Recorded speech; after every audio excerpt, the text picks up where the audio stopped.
বেসনের পাকোড়া খেতে খুবই মজা। এটা বাসায় করে দেখবেন, আর বাচ্চারা এটা খুব পছন্দ করবে। এর মধ্যে প্রথমে আমি দিচ্ছি বেসনে একটু আজওয়ান, একটু ডলে আজওয়ান দিলাম, লবণ দিলাম, বেকিং সোডা দিলাম, একটু আদা রসুনের পেস্ট, ধনিয়ার গুঁড়া, মরিচের গুঁড়া, হলুদের গুঁড়া, লবণ, ওই একটু তেল দিয়ে এটা ভালো করে মাখিয়ে নিতে হবে। একটু মাখা হয়ে গেলে এটার মধ্যে একটু ভালো করে আসলে পেস্টটা এমনভাবে হবে সফট একটা ডো, অল্প একটু পানি দিয়ে এটা ভালো করে তৈরি করতে হবে। তারপরে এটা যখন পানি দিয়ে ভালো করে পেস্ট করার পরে এটা যখন ভালো কিছুক্ষণ রেখে দিতে হবে। আসলে বেকিং সোডা দেওয়ার কারণে একটু রেখে দিলে এটা ক্রিস্পি হয়।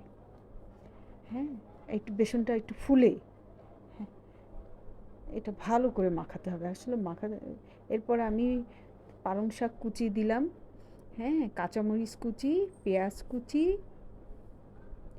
ধইনা পাতা কুচি, এগুলো সব মিক্সড করে, হ্যাঁ, মাখিয়ে ভালো করে মাখাতে হবে। এটা মাখানো হয়ে গেলে কিছুক্ষণ এবার আমি চুলায় তেলটা দিব। এটা ভালো করে মাখানো হচ্ছে। মাখানো হয়ে গেলে এখন আমি একটু আদা আসলে দিতে ভুলে গিয়েছিলাম, আর একটু হলুদের গুঁড়া, সেটা আবার মিক্সড করছি। এখন গরম তেলে ছেড়ে দিব। গরম তেলে ছেড়ে দিয়ে একটু মচমচে করে ভাজতে হবে। আস্তে আস্তে এটা আসলে একটু জালটা একটু বাড়িয়ে মিডিয়াম আছে, আসলে মিডিয়াম আছে, এটা ভালো করে ভাজতে হবে। আমি দেখছি এটা কতটুকু দেওয়া যায়।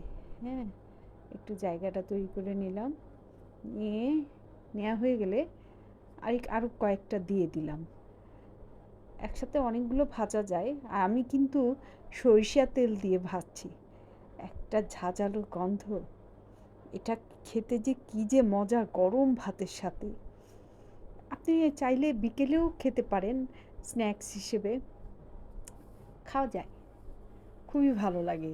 আসলে মচমচে পাকোড়া কার না ভালো লাগে।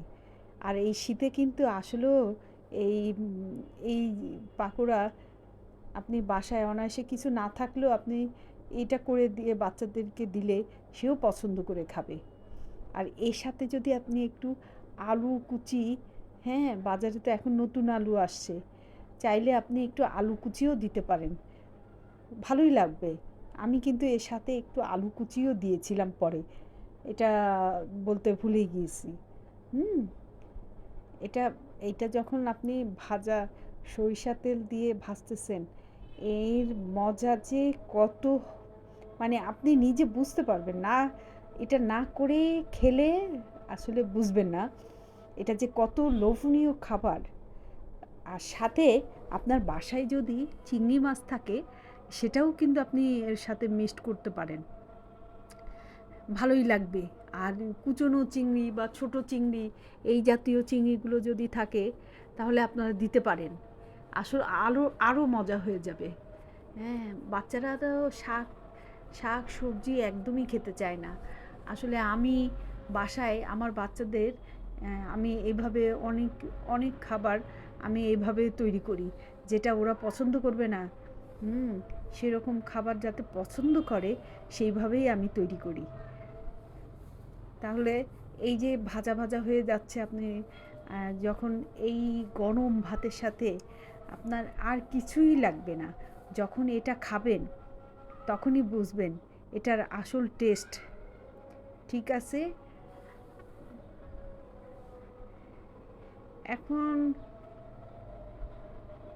ঠিক আছে, এখন আমার তো ভাজা শেষ হয়ে গেল।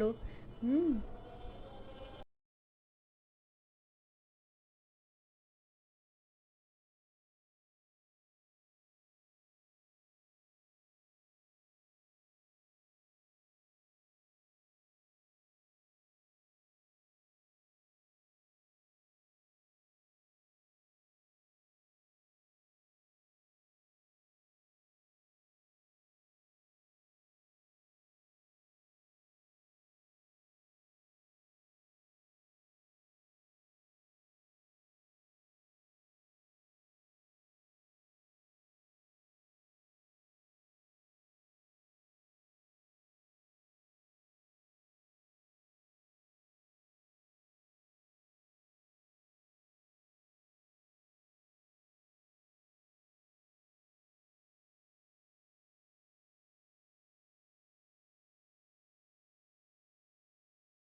আস্তে আস্তে কড়াইতে ভাজা হয়ে গেছে, এগুলো তুলে নিলাম। এখন দেখেন গরম গরম পরিবেশন করেন, খুবই মজাদার পালং শাকের পাকোড়া। দেখেন আমি